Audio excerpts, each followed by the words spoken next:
Hey everyone, welcome to chemistry class. I am Shanavasappa Sagar. We are seeing the chemical reactions and equations chapter. In previous video we discussed about the chemical reactions, how to write a chemical equation, writing a chemical equation and balance it, and the method of balancing chemical equation we saw in a previous videos. I hope everyone are doing chemical balancing equations. So if you getting any difficulties, you can WhatsApp me. So start with today's concept, that is types of chemical reactions. So there are total 6 type of chemical reactions we are going to study here. Many reactions are there, but not necessary. These 6 type of chemical reactions are very important here. So first type of chemical reaction is combination reaction. Second one, decomposition reaction. Third, displacement reaction. Fourth, double displacement reaction. In that we are going to see about the precipitation reaction. Fifth is exothermic and endothermic reaction. Now, as a student, as I told you, these exothermic and endothermic in the content first, while I starting the chapter, I told you these are a part of combination reaction. But I think it's not necessary to study there. We'll study as a fifth type of chemical reaction, separate we'll study. And the sixth type of chemical reaction is oxidation reduction reaction, that is redox reactions.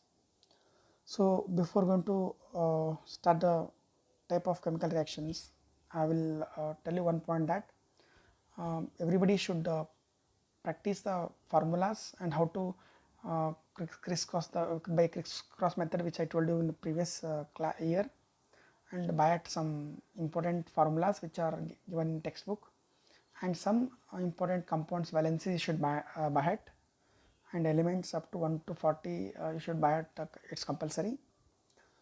Okay, these are the some basic which I told you. So let us start with the combination reaction today.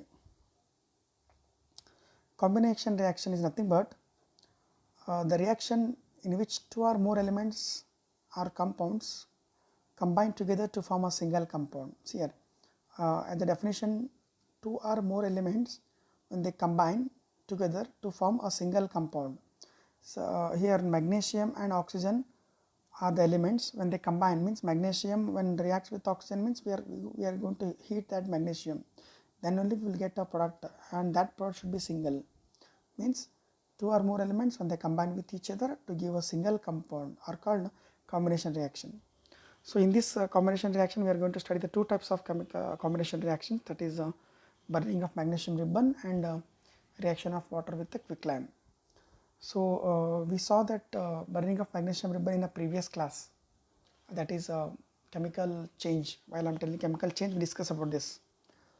Today we will come to know that if a piece of clean magnesium ribbon is burnt in air, a white powder containing magnesium oxide is formed, and how this reaction occurs and how the magnesium ribbon will burn in air, we will see in this video.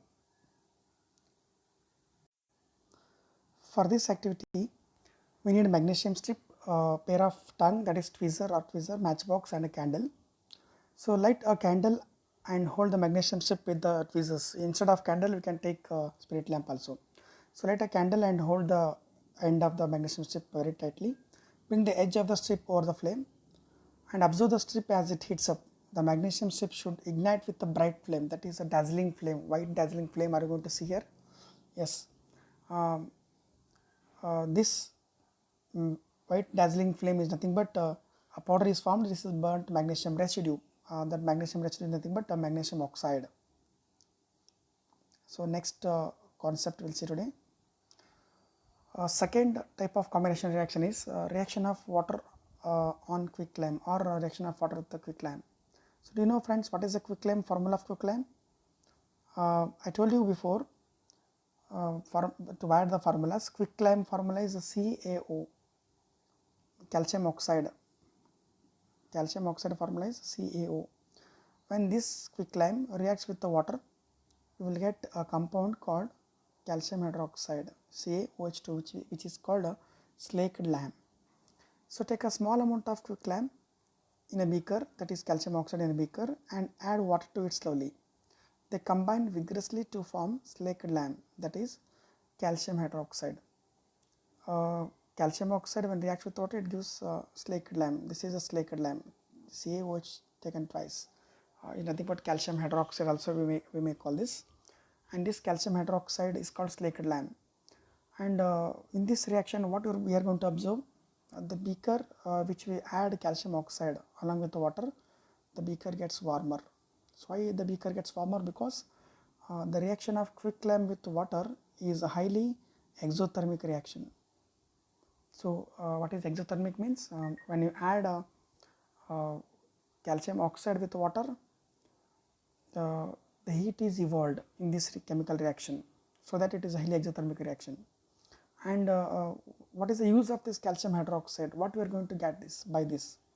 There is a note I will clarify you. Quicklime or slaked lime is nothing but we are use this compound for the whitewash walls. In the villages you saw that the peoples of villages they apply whitewash for their walls for any season, or in Dasara season, or in marriage functions.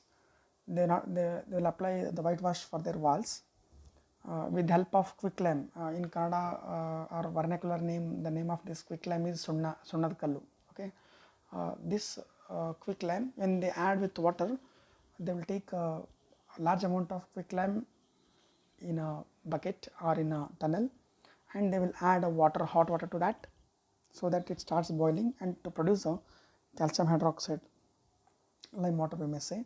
So this calcium hydroxide they used to apply for whitewashing for their walls. So when you apply this whitewash, it combines with air and to form a thin shining layer over that, and that thin shining layer will call as calcium carbonate, which is CaCO3. So calcium hydroxide when reacts with combine or carbon dioxide, see if they applied the whitewash for their walls, suddenly it won't get brighten or shining on their walls. So it takes 1 or 2 days, because it reacts with the moisture present in that, and it absorbs the carbon dioxide from that, and it turns into calcium carbonate. So along with that it releases water molecules also. Here we'll come to know that the reaction of quicklime with reaction of slaked lime with carbon dioxide will get a calcium carbonate. Okay, we'll see an activity also. Let us see the activity of reaction of water with quicklime.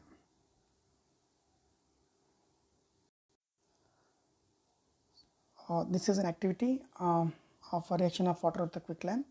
This is a quicklime which is taken in a vessel, and we should add water to it. And as you know that reaction of calcium oxide or quicklime with water is highly exothermic once.